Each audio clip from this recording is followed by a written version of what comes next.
피두 나연 씨. 이제 그 프로그램의 정체성 같은 분들이었던 것 같아요. 어떻게 이렇게 새로 오신 분이 바로 혜은 씨를 마음에 들어 하실까 내적 포효를 했거든요. 제가 이제 조용한 데 가서 혹시 작가님 홍규 씨한테 언지를 주셨나요? 그랬더니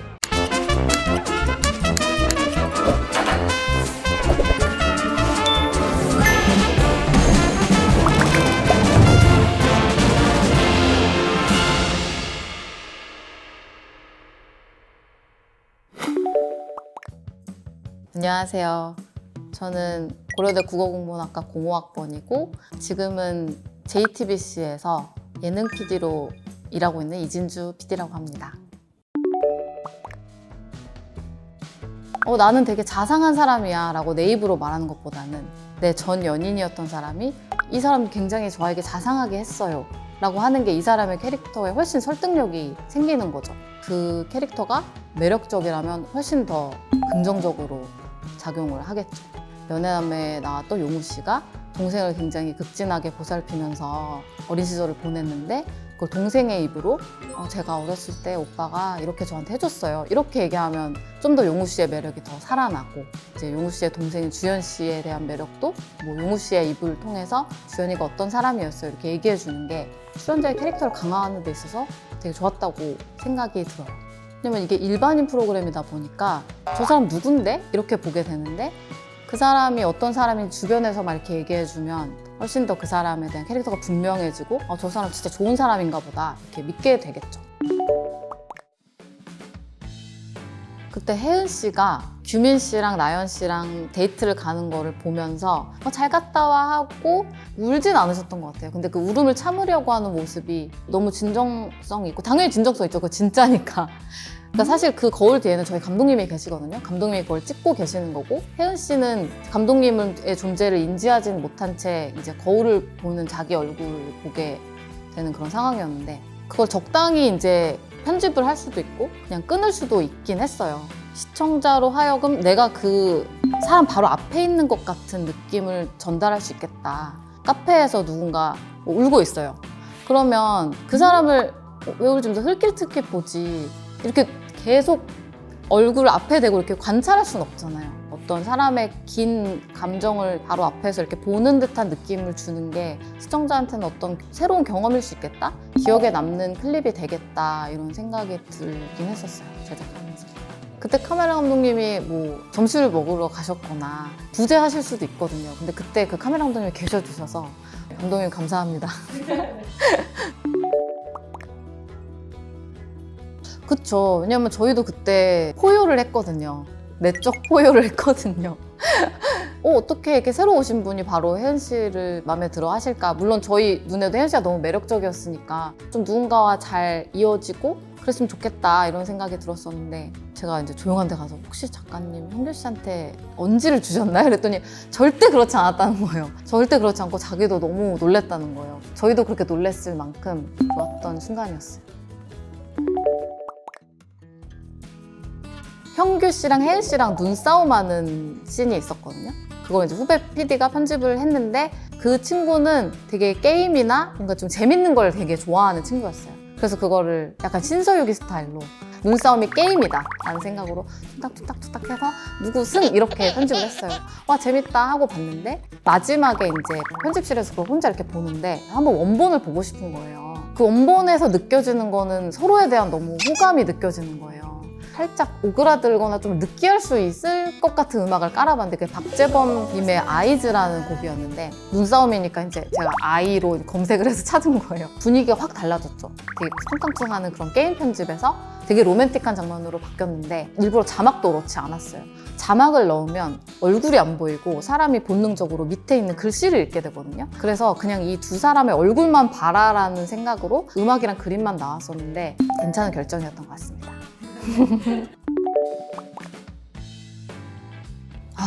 너무 어려운 질문인데 진정성은 당연히 서사에서 나오지만 그 진정성에 사람들이 몰입할 수 있는가는 또 비주얼의 문제이기도 해요. 서사도 중요하지만 그 서사를 궁금하게 하게끔 만드는 그 출연자의 매력이 더 중요하다고 저는 생각해요. 그러니까 내가 저 사람의 이야기가 궁금한가? 그게 뭐 비주얼이든 그 사람의 능력이든 그 사람의 뭐 인성이든 인터뷰 과정에서 그래서 저희도 되게 많은 회의도 거치고 막 토론도 하고 그렇습니다. 환승연애 할 때는 많이 차이시는 편이에요? 아니면 본인이 많이 차시는 편이에요? 이런 것도 물어보고, 주변 사람들이 본인을 뭐라고 얘기하는지, 뭐 별명이 있어요? 이게 이제 그 사람의 평소 캐릭터일 것 같고, 그 상대방을 위해서 이것까지 해봤다, 어떤 미친 짓까지 해봤다, 뭐 이런 것도 물어보고. 사실 그런 얘기가 되게 내밀한 얘기잖아요. 처음 보는 사람의 그런 내밀한 얘기를 처음 만난 미팅 자리에서 듣는 게 되게 신기한 경험이기는 해요. 그래서 되게 급속도로 가까워지는 것 같아요, 출연자들이랑. 말을 잘해야 돼요. 저도 지금 이렇게 인터뷰를 하고 있지만 정말 저희가 뽑은 출연자들은 인터뷰를 정말 잘하는 사람들이거든요. 자기의 감정을 조리 있게 말할 수 있다는 거는 내가 지금 어떤 감정을 느끼고 있고 내가 어떤 걸 원하는지를 잘 알고 있다는 거거든요. 그 대화에서 그 사람의 캐릭터가 다 나오는 것 같아요. 그래서 내가 지금 누굴 좋아하는지, 내가 그 사람 왜 좋은지 이런 거를 다 설명할 수 있어야 되는데, 그걸 못하면 아무리 뭐 외모가 뛰어나시고 서사가 되게 좋으시더라도 저희가 자막으로 설명할 수는 없잖아요. 그 사람이 자기 입으로 설명해야 되는 자기 이야기이기 때문에 자기 이야기를 잘 하는 사람이면 자기 캐릭터를 잘 가져갈 수 있다고 생각해요. 최근에도 이제 제 알고리즘에 자주 떠서 보는데, 이제 희두, 나연 씨, 그때 환승연애 2 만들 때 이제 그 프로그램의 정체성 같은 분들이었던 것 같아요. 정말 흔하게 볼 수 있는, 주변에서 볼 수 있는 투닥거리면서 서로에게서 떨어질 수 없는 그런 사랑으로 꽁꽁 엮여 있는, 그래서 그분들이 하는 말 하나하나가 다 진정성 있었고, 뭐 그분들이 싸우시든지 화해를 하시든지 다 너무 왜 그러는지 이해가 됐고, 그러면서도 이해가 안 되고, 근데 또 이해가 되고, 만들 때도 만들 때였는데 지금 와서 봐도 그런 생각이 들어요. 너무 감사하다. 진짜 찐 사랑은 그럼에도 불구하고 라는 게 잘 어울리는 관계인 것 같거든요. 뭐 어떻게 두 사람이 다른 사람이 만나서 어떻게 다 좋을 수 있겠어요. 근데 그럼에도 불구하고 이 사람을 못 놓는 거, 그게 그 진정성 있는 관계인 것 같아요. 인터뷰하면서 제가 되게 막 이랬던 게, 뭐 왜 안 되지? 우린 왜 안 되지? 막 이런 얘기를 하셨었거든요. 뭐 사랑하는데 막 이런 얘기 하셨는데 행복하셨으면 좋겠습니다. 희두 씨랑 나연 씨. 네. 일반인 분들은 이런 촬영이 되게 낯설기도 하고 힘들기도 하시니까 저희가 많이 막 챙겨드리고 이랬는데, 대결 팽봉팽봉 할 때는 선배님들이 오히려 저희를 막 챙겨주시는 거예요. 저희 막 걱정해주시고, 음식 팔아야 되는데 저희한테 주시고 막 이랬어요. 저희 먹으라고 막 주시고, 프로그램 어떡하니? 뭐 우리가 잘하고 있니? 막 이런 얘기도 해주시고, 막 너무 힐링하면서 촬영을 했었어요.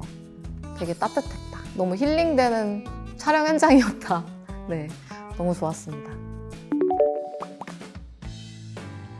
이거 사람들이 정말 돈 주고 볼까? 이걸 보려고 한 달에 10,000원 이상 낼 수 있게 만들어야 돼. 어떻게 그걸 만들 수 있지? 이걸 되게 많이 생각했던 것 같아요. 그리고 그 구독을 유지하게 하기 위해서는 엔딩이 중요하다. TV 시청은 약간 습관 같은 거잖아요. 금요일 7시에 JTBC를 틀면 이걸 볼 수 있다. 시청자한테 습관을 유도하는 거라서 다음 회가 엄청나게 궁금하고 이렇지 않아도 듀레이션 동안 내가 즐거울 수 있고 웃을 수 있으면 이제 이런 즐거움을 저희는 확보해 드리겠다. 이런 일관성? 그런 게 중요한 것 같고, OTT 기획은 확실히 다음 회가 무조건 궁금하게 만들어서 구독을 유지하게 만들어야 된다. 그게 중요한 것 같습니다. 내가 뭘 했는지가 너무 극명하게 드러나잖아요. 누군가 한 명이 편집한 게 아니라 내가 편집한 것임을, 어떻게 내 지문 같은 걸 넣지? 이런 걸 항상 고민했던 것 같아요. 대체될 수 없는 사람이 되고 싶다. 내가 한 거다. 이렇게 하고 싶은 마음이 있었던 것 같고, 그건 모든 PD가 다 똑같다고 생각해요. 아, 이번에도 했다. 다음 주에도 또 해야 되고, 그 다음 주 또 다음 주. 그렇게 몇 년이 흘러갔거든요. 제가 그 시간을 좀 잘 보낼 수 있었던 거는 빨리 뭐가 돼야지. 내가 5년 후에는 저 지점까지 가 있어야지. 이런 생각을 저는 못했던 것 같아요. 근데 그래서 오히려 그 시간을 좀 버틸 수 있었던 것 같아요. 나의 지금 상황보다 더 큰 목표가 있으면 그 목표와 지금 현실과의 괴리 때문에 제가 괴로웠을 것 같거든요. 최근에 한번 달리기를 해봤는데 땅만 보고 달릴 때는 되게 빨리 가거든요. 근데 어딘가 목표점을 짚고 저기까지 내가 빨리 가야지라고 생각하면 더 힘든 걸 느꼈어요. 제가 신입일 때 견딜 수 있었던 거는 땅만 보고 달렸기 때문이 아닐까? 이런 생각이 들었어요. just do it 그런 거 있잖아요. 그냥 하자. 상태 메시지였나? 그게 제가 신입 시절일 때 그런 말을 써놨었던 것 같아요. 그냥 하자, 별것도 아닌데 just do it. 사실 저는 PD가 될 꿈이 별로 있진 않았었어요. 저는 원래 기자가 되고 싶어서 기자 시험도 봤다가 엄청 많이 떨어지고 막 그러다가 이제 겨우겨우 취업에 성공해서 PD가 된 케이스인데, PD가 되고 나서 내가 왜 PD가 됐을까? 그리고 왜 이 일이 내가 별로 그렇게 생각을 못 했는데 왜 나한테 잘 맞지? 라고 생각을 했을 때 제 대학 생활에 그 힘이 있었던 것 같아요. 열린페민이라고 탈패가 있었어요. 이제 마당극을 같이 창작해서 올리고 고대 수련원 있거든요. 거기 가서 막 2주 동안 장구 치고 오고 막 이랬었어요. 여러 사람들과 뭔가를 만들어서 공연에 올려본 경험이 지금 이 PD 생활에 되게 영향을 많이 주는 것 같아요. 특히 저같이 이제 리얼리티 장르에 관심이 있는 사람이라면 그런 경험을 좀 해보는 것도 좋을 것 같다고 생각이 들어요. 그게 저 같은 경우는 마당극이었지만 단편 영화가 될 수도 있고 함께 노래를 만드는 거일 수도 있고 여러 사람들의 의견을 조율해서 결과물을 만들어내는 거. 기승전결이 있는 어떤 이야기를 좋아하는 사람, 그리고 남한테 어떤 이야기를 들려주고 싶어하는 사람, 이런 사람들이라면 나는 방송국 안 했으니까, 난 신문사 안 했으니까 이런 생각으로 자신의 가능성을 낮추지 말고 다 그런 기술은 와서 배우면 되니까 관심이 있으시다면 어떻게든 이 업에 몸을 담아서 자신의 가능성을 한번 시험해 보는 것도 좋을 것 같다는 생각이 듭니다. 고려대학교 교가에 보면은 고려대학교, 고려대학교 마음의 고향이라고 하거든요. 사회에서 일할 수 있는 모든 기반을 만들어준 마음의 고향인 것 같아요. 어제 우연히 고려대학교 갈 일이 있었어요. 근데 거기 갔는데 정말 마음의 고향처럼 마음이 정말 포근해지고 너무 좋더라고요. 그래서 막 셀카도 찍고 했는데 언제나 가면 그 시절로 돌아갈 수 있는 마음의 고향입니다.